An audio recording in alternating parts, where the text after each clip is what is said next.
That evening, I returned home to find my eldest brother.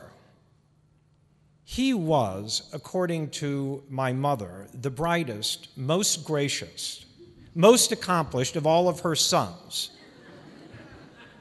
For that reason, my brothers and I referred to him as, quote, the baby Jesus. The Moth is about storytelling. And then I heard it. This isn't stand-up comedy. And there's a tap on my shoulder. And I turn around, and there's Gene Simmons, 6'4" Gene Simmons, who I've never met. And he looks me in the eye and he says, Moby, you are a powerful and attractive man.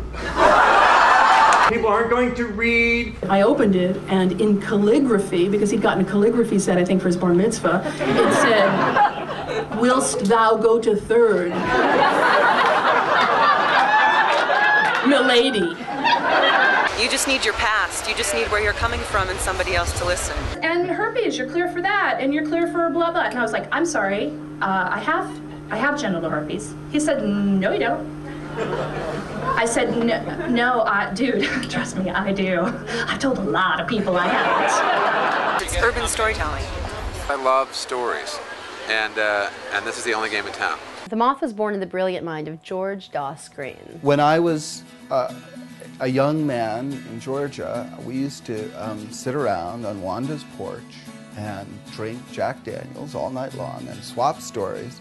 And moths would come streaming in through the broken parts of the screen, and they just started whirling around the porch light.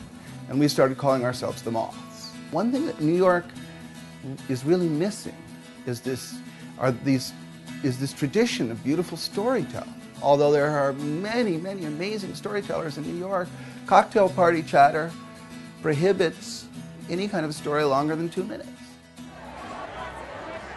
Every show in the Moth storytelling series has a theme. American myths. Ninth Life. New York stories. And we invite 5 or 6 people to come tell a 10-minute story on that theme. 6 wildly divergent people. My name is O.T., and I'm a retired pickpocket. I said, well, if the president wants to see me, he can walk his presidential ass right back to this room and ask me inside. People who you would never meet and never know anything about tell the most unbelievable stories. As soon as I turned around, there he was, not 15 feet in back of me. That jaguar, which I had been following, had circled around and was following me as I was following him. Everybody is capable of telling a great story. It's just a matter of finding it within yourself. Most of the people were actors, dancers, and recent escapees from therapeutic communities. The idea of young people, and the Moth draws people much younger than I, actually listening to me gives me a pleasure so intense I can't express it.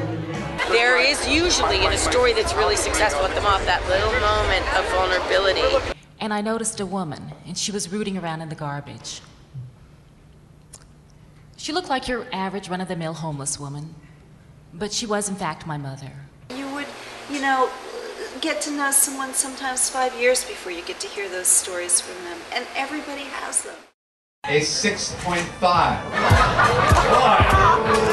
Story Slams are an open mic series where anyone can come put their name in the hat. You don't know until like maybe 30 seconds before you go on that you're going to go on, so it's like, hey, you're on. Slams are raw. We have not screened any of the stories. I don't want to fuck him. I just want him to know that he's touched my soul and I understand my humanity more. The slams are a competition. The judges are picked from the audience. We can only have one winner, and it's James. Twice a year, we actually bring all the winners together and they face off. This is the Grand Slam. So have you come tonight to get your title back? Yes. In fact, I have. These are the best storytellers New York has to offer. Now she's like riding a bike and I was the bike. And he says, whoa. The rage of a waitress who has been so grossly undertipped. Fucking ill raw, mate. Fuck me, mate. Right, fuck me, that's it, mate. Fuck that, right, fuck me.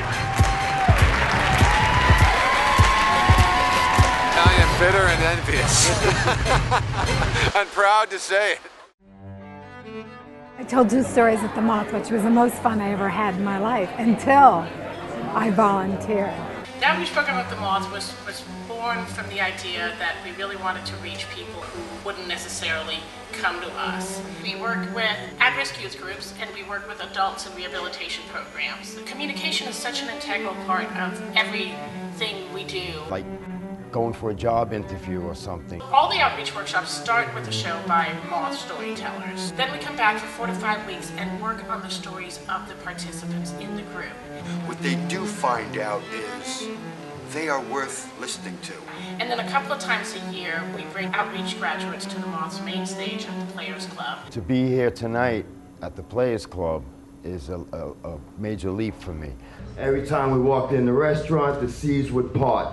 The waiters would trip over themselves to take care of us because Anthony the Hat was there, Eddie LeBlanc was there, Frankie California was there. I worked with Winston. I'm so proud of him.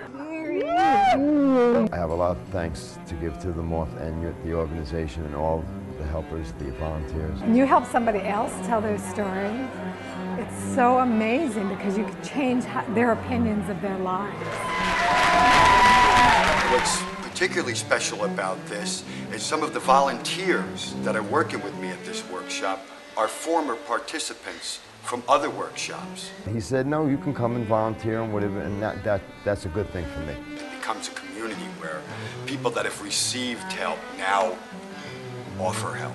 At our most recent outreach show, we had John Ventimiglia from The Sopranos. I screamed. Get out! My grandmother's voice was coming out of my head. Pulitzer Prize nominee Ted Conover. I spent almost a year working as a state corrections officer, or CO, up at Sing Sing. And our most recent grads from the outreach program, including Isis, who at 14 is the youngest person ever to take the Moth stage. I became sad, and she said, "Don't worry, because as one door closes, the other one opens." Now, I was like to myself, you know, I don't want to hear any lessons. I just want to do this beauty pageant. When Frank had told us about the big show, I had asked him if I could do the big show, and then he said, well, it's a long process. You have to work and earn it, and I guess I earned it. I couldn't have done it without you holding my hand. Thanks. I was there for you, baby. What do we do in life that sort of like live between these moments that are fantastic, that we want to share with people? It's not an accident why the Moth has become the foundation for so many works of art and so many films. It's because people realize something there that they didn't know before, and that there's so much to do with it afterwards. This slows us down a little bit, and it's nice to slow down. It's important to slow down and think about life, think about how life is affecting us. The Moth is like all of life distilled down to 9 minutes. I feel as though we are giving a rebirth to this ancient art form. So I'm very, very proud of that.